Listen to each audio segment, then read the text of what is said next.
Educação à distância, mudando realidades.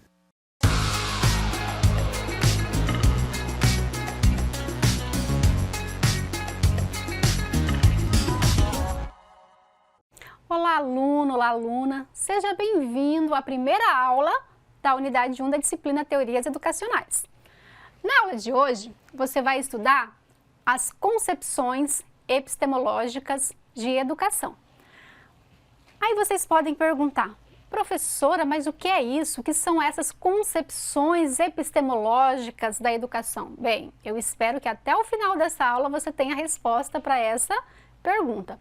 Então aqui estão os conteúdos, as epistemologias que você irá estudar são as epistemologias inatistas, ambientalistas, interacionistas e socio-interacionistas, e o objetivo é que você possa compreender as principais teorias da educação e as suas implicações na prática docente.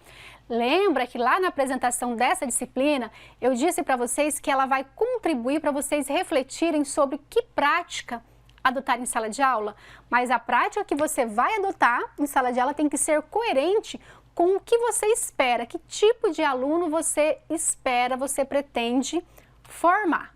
Bem, e aí a gente pode perguntar, e essa palavra epistemologia estuda o quê? Na verdade, a epistemologia estuda o conhecimento. Como é que se dá o conhecimento? Como ocorre? Como nós aprendemos? E para responder essa pergunta, como nós aprendemos, envolve também como nós ensinamos. Não existe apenas uma resposta. Cada estudioso, ele pensa de um jeito diferente. Alguns pensam que o aprendizado se dá por transferência, o ensino é por transferência. Um fala, o outro escuta e aprende. Já outros não acreditam nisso, acreditam que a aprendizagem se dá por meio da relação do sujeito com o objeto. Outros compreendem, o processo de aprendizagem como resultado das interações sociais, ou seja, uma pessoa, um sujeito em relação com o outro, sempre mediado pelo signo, que pode ser, por exemplo, a palavra, E quando a gente pensa em epistemologias da educação, a gente pensa nessas perguntas aqui, olha, o que é o conhecimento? E aí eu pergunto para você, agora que nós estamos iniciando essa disciplina, você ainda não leu os textos, qual é a sua concepção sobre o conhecimento? O que é o conhecimento para você? Outra pergunta que eu faço, como o sujeito aprende? Porque para eu ensinar em sala de aula, eu tenho que ter uma concepção de como é que se dá esse aprendizado. E para você, como é que se aprende? Também a pergunta, como é que se ensina? Então, eu espero que tanto ao longo desta aula, desta unidade, você consiga encontrar respostas e aí, encontrar uma teoria ou várias teorias que melhor se encaixam naquilo que você acredita. Então vamos lá, começando sobre a epistemologia inatista. A palavra inatista vem de inato. O que é inato? É aquilo que nasce com a gente. As pessoas que compreendem o aprendizado como algo inato, acredita que a gente já nasce pronto, predisposto para aprender, com habilidades. Não tem pessoa que fala, fulano tem o dom para música, o dom para escrita. Quem fala, quem tem um discurso como esse, é porque acredita que nós nascemos prontos. Se nós nascemos prontos, qual seria o papel da escola, por exemplo? Qual seria o papel do professor? Seria um papel bem pequeno, bem simples para quem é defensor e adepto desta epistemologia. Na concepção do Ferreira, inato é aquilo que nasce com o indivíduo, é aquilo que é congênito, conato, que pertence à natureza de um ser. Aqui nós, inclusive, temos a imagem de um bebê para simbolizar isso, Porque o inatismo, essa tendência inatista, essa concepção inatista, acredita que nós nascemos já predispostos. Então tem aquele discurso, os inatistas, filho de peixe, peixinho é. Ai, olha, eu já fui professora do pai e não aprendeu, então o filho é igual. Então acreditam nisso. Então a escola tem um papel muito simples para quem acredita nessa concepção inatista. Então, para o inatismo, o conhecimento ou as condições para ele independem das experiências e vivências dos sujeitos. Ou seja, essa concepção, essa epistemologia não leva em consideração o local onde esse sujeito vive, as condições materiais, as condições familiares, as condições efetivas, porque nada disso importa. Porque acredita que o sujeito já nasce, né? E o conhecimento ele vai apenas se desenvolvendo ali ao longo do tempo. Então, desconsidera todas essas experiências. Segundo os inatistas, o conhecimento depende apenas do sujeito, do seu interior, sem influência do meio e de outras pessoas. É o que diz Bessa 2008. Ou seja, para os inatistas, a aprendizagem é de dentro para fora, ou seja, aquilo que eu trago ao nascer. E aí, você acredita nisso? Você acredita que nós já nascemos prontos? Que as nossas experiências, as nossas vivências não têm influência nenhuma? O local onde nós nascemos, o contato com os objetos culturais produzidos pela humanidade não tem influência nenhuma no processo de aprendizado? Será que é assim? É nisso que você acredita? Se não é nisso, pode ser, por exemplo, na epistemologia empirista ou ambientalista. Essa epistemologia valoriza a experiência. Veja, enquanto os inatistas desconsideram a experiência, os ambientalistas valorizam a experiência. Segundo Bessa, as teorias ambientalistas levam em consideração o meio no qual a criança está inserida. O meio passa a ser o grande responsável pelo que a criança aprende.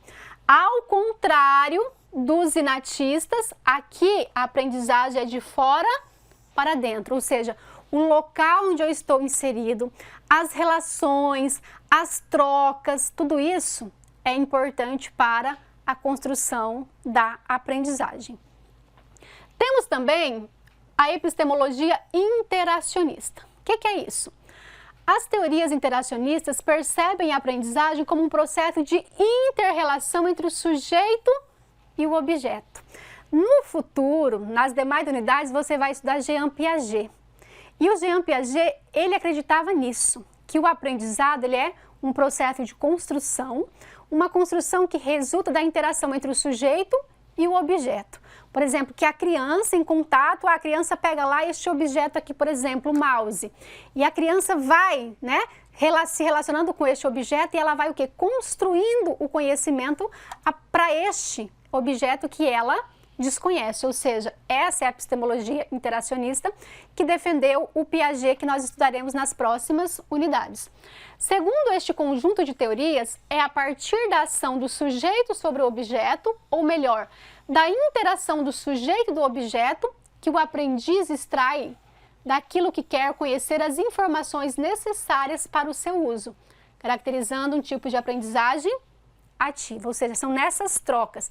Eu me deparo com um objeto que eu não conheço, eu vou, né, identificando aquele objeto, para que ele serve, como se manipula este objeto, e aí eu vou construindo o meu conhecimento. Para essa concepção, é assim que se dá o conhecimento. E aí faz parte o construtivismo. O construtivismo tem relação com Jean Piaget. Para, né, o construtivismo, os interacionistas é através da interação com outras pessoas mais experientes, que a criança vai construindo as suas características, sua maneira de pensar, sentir e agir, e sua visão de mundo, ou seja, o seu conhecimento. Além do interacionismo, nós também temos as epistemologias socio-interacionista. Pertence a ela o psicólogo russo Levi Vygotsky, que você também terá a oportunidade de estudar detalhadamente sobre ele nas próximas unidades. O que é o socio-interacionismo?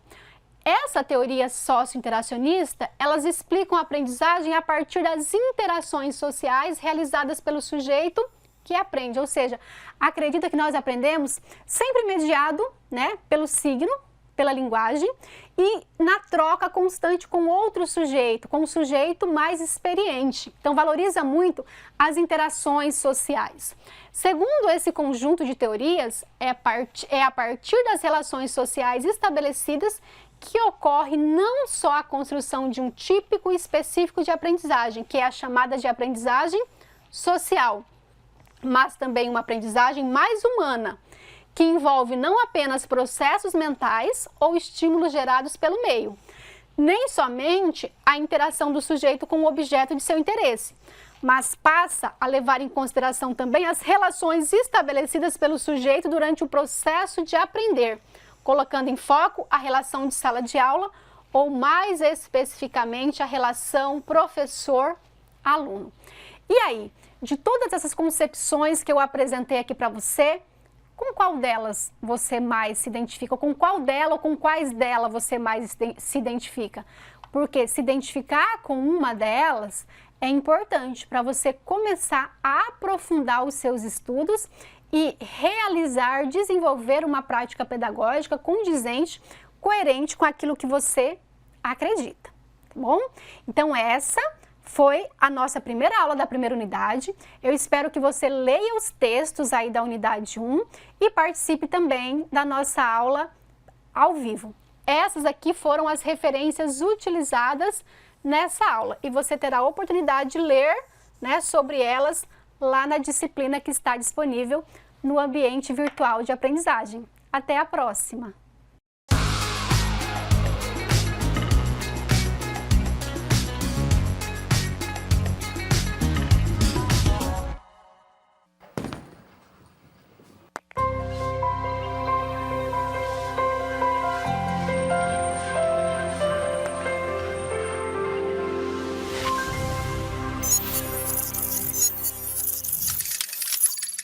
Educação à distância, mudando realidades.